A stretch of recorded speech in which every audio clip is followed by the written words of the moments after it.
नमस्कार। आज मंत्रिपरिषद ने 47 एजेंडों पर निर्णय लिया है। सर्वप्रथम मैं पथ निर्माण की योजनाओं स्वीकृत योजनाओं की जानकारी आपको दूंगा।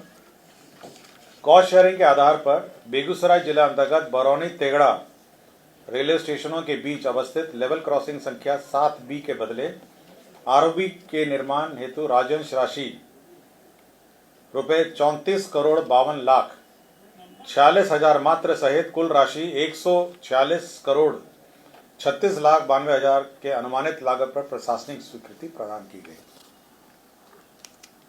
दूसरी योजना भी बेगूसराय जिले से है। कॉस्ट शेयरिंग के आधार पर बेगूसराय जिला अंतर्गत बरौनी रेलवे स्टेशन के तिलरथ रेलवे स्टेशन के बीच अवस्थित लेवल क्रॉसिंग संख्या 61 स्पेशल रेलवे किलोमीटर 177/17-19 के बदले आरओबी के निर्माण हेतु राजंश राशि 30,76,38,000 रुपये मात्र सहित कुल राशि रुपये 66,39,91,000 मात्र के अनुमानित लागत पर प्रशासनिक स्वीकृति दी गई। दोनों बेगूसराय जिले की एजेंडा नंबर बता दिया जाए तो ज्यादा। पथ निर्माण की तीसरी योजना थी केंद्र सड़क एवं अवसंरचना निधि अंतर्गत पथ प्रमंडल सोनपुर अंतर्गत मानपुर से गरखा पथ कुल लंबाई 18.1 किलोमीटर का चौड़ीकरण एवं मजबूतीकरण कार्य कुल 81,47,58,000 रुपये मात्र के अनुमानित व्यय पर प्रशासनिक स्वीकृति दी गई। पथ निर्माण की ही कॉस्ट शेयरिंग के आधार पर पूर्वी चंपारण जिला अंतर्गत मेहसी चकिया रेलवे स्टेशनों के बीच अवस्थित लेवल क्रॉसिंग संख्या 137 के बदले आरओबी के निर्माण हेतु राजंश की राशि 81,63,11,000 रुपये मात्र सहित कुल राशि 106,15,96,000 के अनुमानित लागत पर प्रशासनिक स्वीकृति। पथ प्रमंडल की एक और योजना थी पथ प्रमंडल 1 गयाजी अंतर्गत पुरानी बाईपास सुजाता बाईपास के चौड़ीकरण 4 लेन एवं मजबूतीकरण कार्य की स्वीकृति 37,83,00,000 रुपये 35,000 में प्रदान की गई। पथ प्रमंडल की ही पथ प्रमंडल बांका अंतर्गत सुल्तानगंज से दुम्मा बिहार बॉर्डर कच्ची कंवरिया पथ, ये जो कंवरिया पथ है, कच्ची कंवरिया पथ के किलोमीटर 0.70 से 83.35 किलोमीटर तक में श्रावणी मेला के अवसर पर पथ में मिट्टी कार्य, रेनकट मरम्मती, गंगा बालू बिछाई कार्य, पानी छिड़काव कार्य एवं विविध कार्य सहित मेला के दौरान वर्ष 2025 से 2029 तक कुल 5 वर्षों के लिए पथ का रख रखाव कार्य 38,47,10,000 रुपये मात्र के अनुमानित लागत पर प्रशासनिक स्वीकृति दी गई। पथ निर्माण की ही जमुई जिला अंतर्गत जमुई लखीसराय मुख्य पथ NH18 Hansdiha RK hotel Jamui Malaypur main road घोड़ा अस्पताल Girish talkies ITI college in पे NH 333A तक पथ का चौड़ीकरण एवं मजबूतीकरण कार्य स्वीकृत किया गया।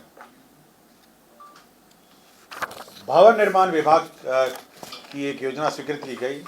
सेंटर ऑफ एक्सीलेंस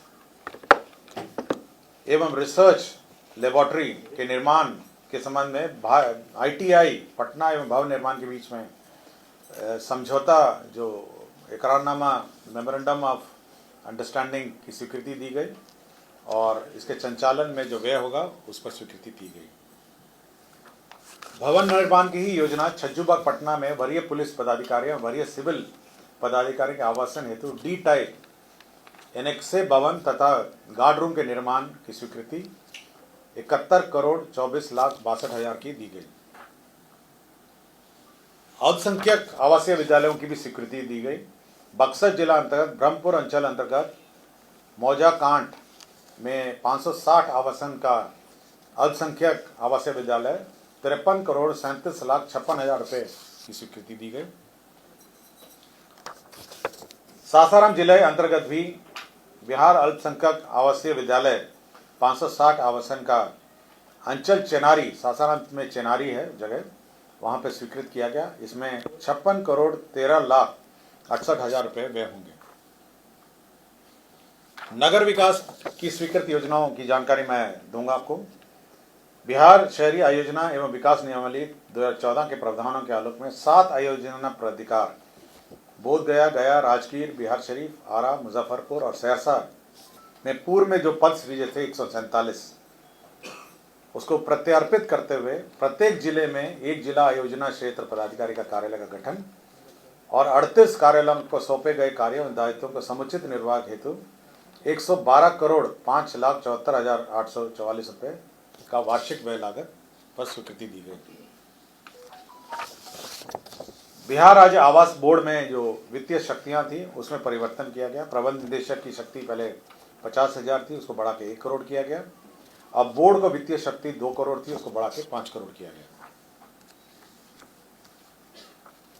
नगर विकास की ही केंद्र प्रायोजित अटल नवीकरण एवं शहरी परिवर्तन मिशन अमृत 2.0 अंतर्गत सासाराम सीवरेज नेटवर्क परियोजना लागत 455 करोड़ 61,37,000 रुपए की प्रशासनिक स्वीकृति दी गई।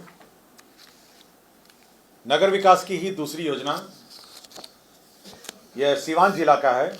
सीवान सीवरेज नेटवर्क परियोजना फेज 1, इसकी लागत राशि 367 करोड़ 3,50,075 रुपए की प्रशासनिक स्वीकृति दी गई।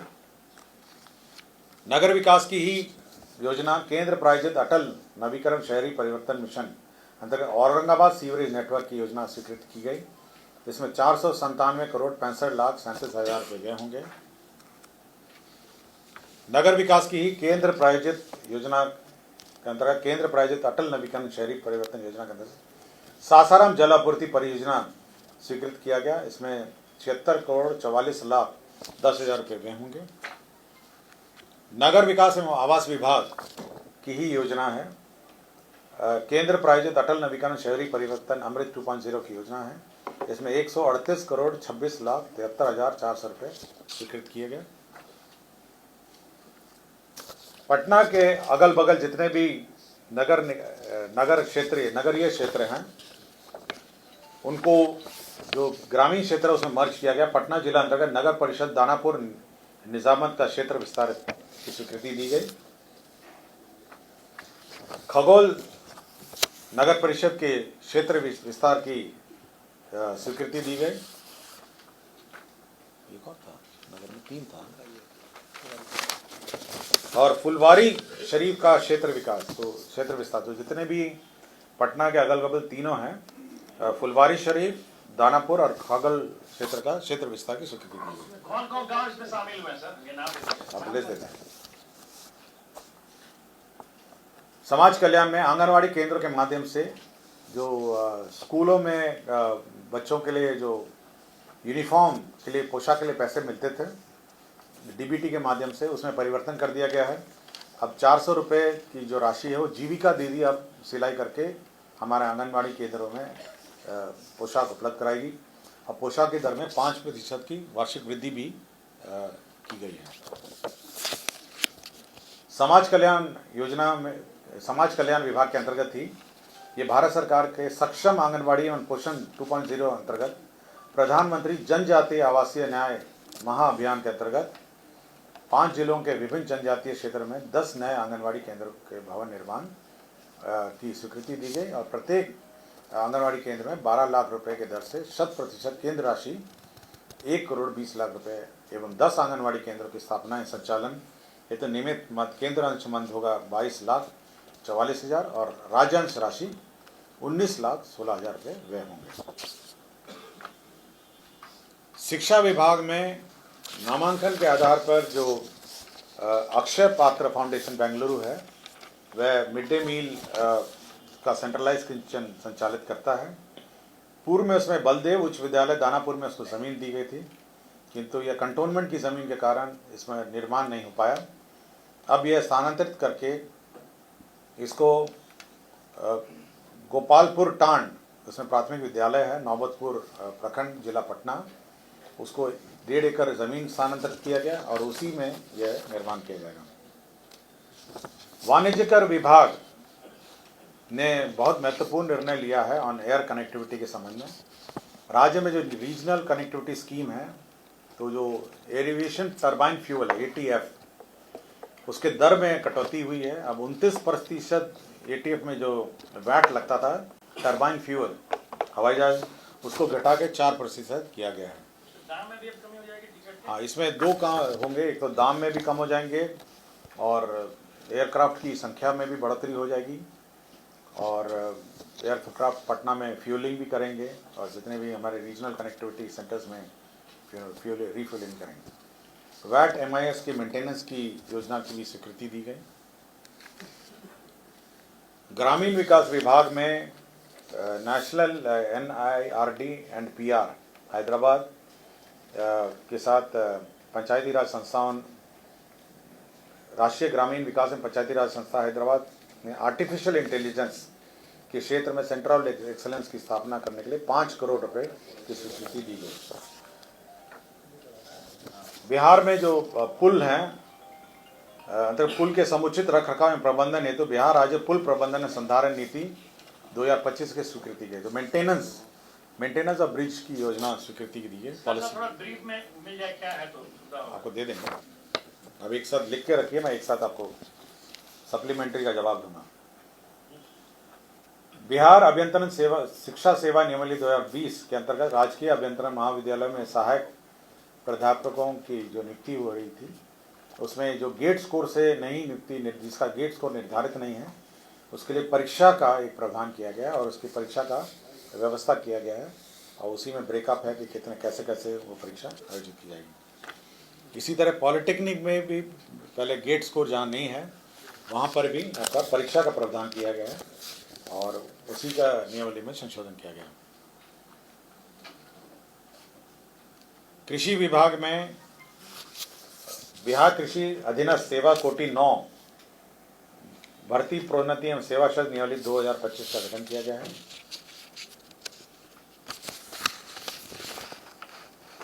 पथ निर्माण विभाग पटना के अधीन उपलब्ध भूमि, भवन एवं अन्य संसाधनों के अनुश्रवण हेतु भू संपदा पदाधिकारी का एक पद क्रिएट किया गया है। राज्यपाल सचिवालय में 2 गाड़ियों वाहन चालकों का पद क्रिएट किया गया है।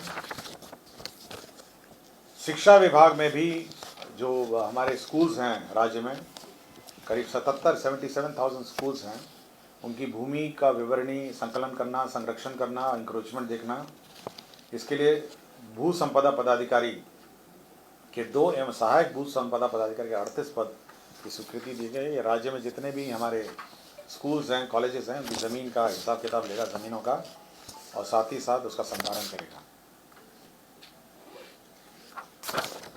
बिहार शिक्षा प्रशासन संवर्ग नियमावली 2025, आपको याद होगा कि पिछली बार पिछले 2 कैबिनेट पूर्व जो शिक्षा विभाग का जो संवर्ग है, प्रखंड और प्रखंड से नीचे वाला, उसका सेवा नियमावली स्वीकृति हुआ था। उसी में पद सृजित हुए हैं, जिसमें शिक्षा विकास पदाधिकारी जो प्रखंड स्तर का पद है 568 होंगे, और हर पंचायत में, हर 10 पंचायत में एक पदाधिकारी होगा जो सहायक शिक्षा विकास पदाधिकारी, ये 1503 पद होंगे। घरेलू हिंसा संरक्षण जो अधिनियम है 2005 के आलोक में समाज कल्याण विभाग के अधीन महिला एवं बाल विकास निगम अंतर्गत 390 पदों का सृजन होगा। बिहार लोक सेवा आयोग के अधीन आशुलिपि के 15 पदों का सृजन होगा। बिहार सहकारी सोसाइटी अधिनियम, ये जीविका का याद होगा पिछली बार की जीविका के लिए बैंक एक खोला जाने का प्रस्ताव है। अब इसमें इसी सोसाइटी के अंतर्गत 653 पदों का सृजन होगा।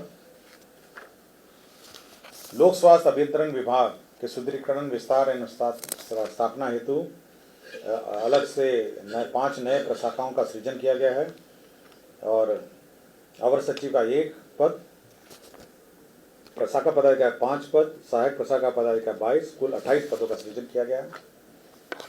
शिक्षा विभाग में जो कॉरपोरेशन है, जो शिक्षा बिहार राज्य शैक्षणिक आधारभूत संरचना विकास निगम लिमिटेड, जो पूरे राज्य में स्कूलों का निर्माण करता है, बिल्डिंग्स का, कॉलेजेस का निर्माण करता है, उसी में अब हम लोगों ने 818 पद सृजित किए हैं, और बिहार शिक्षा परियोजना परिषद में 63 पद हम लोगों ने सृजन किए हैं।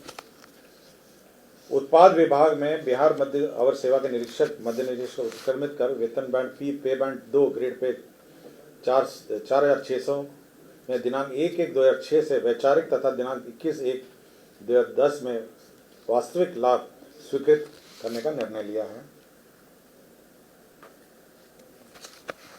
सिविल अपील संख्या 6693/2022 में माननीय सर्वोच्च न्यायालय नई दिल्ली द्वारा दिनांक 3/1/2023 को पारित न्यायाधीश के आलोक में स्वास्थ्य विभाग के संकल्प संख्या 316 दिनांक 25/3/2023 को निरस्त किया गया है। इसमें जो सेंट्रल पब्लिक सेक्टर अंडरटेकिंग है आयुष के दवाई जहाँ से खरीदी जाती है, Indian medicine pharmaceutical corporation limited, पहले नॉमिनेशन बेसिस में वहाँ से होता था, उसी को सर्कुलर पर रद्द कर दिया गया। बांका जिला अंतर्गत अंचल अमरपुर के मौजा राजपुर थाना संख्या 351 में ये राजकीय चिकित्सा मेडिकल कॉलेज एवं अस्पताल का निर्माण किया जाए, उसकी ज़मीन स्थानांतरित की गई है। पटना जिला अंतर्गत पटना सदर अंचल के गंगा नदी के दक्षिण किनारे पे मौजा दुजरा दियारा थाना संख्या 139, यहाँ पे जो भारतीय अंतर्देशीय जलमार्ग प्राधिकरण पतन पोत परिवहन एवं जलमार्ग मंत्रालय भारत सरकार को दिया गया है। यहाँ पे शिप का रिपेयर और जहाज की मरम्मती एवं ड्राई डॉक का निर्माण यहाँ पे किया जाएगा। श्री जटाशंकर पांडे तत्कालीन जिला अल्पसंख्यक कल्याण पदाधिकारी सीवान, इनको रंगे हाथ पकड़ने के आरोप में इनको डिसमिस किया गया। स्वास्थ्य विभाग में श्री जितेंद्र कुमार औषधि निरीक्षक पटना 5 संप्रति निलंबित, आय के विरुद्ध अधिक अचल और चल संपत्ति के आरोप में इनको बर्खास्त किया गया। तो कुल 47 एजेंडों पे आज निर्णय हुए हैं। धन्यवाद।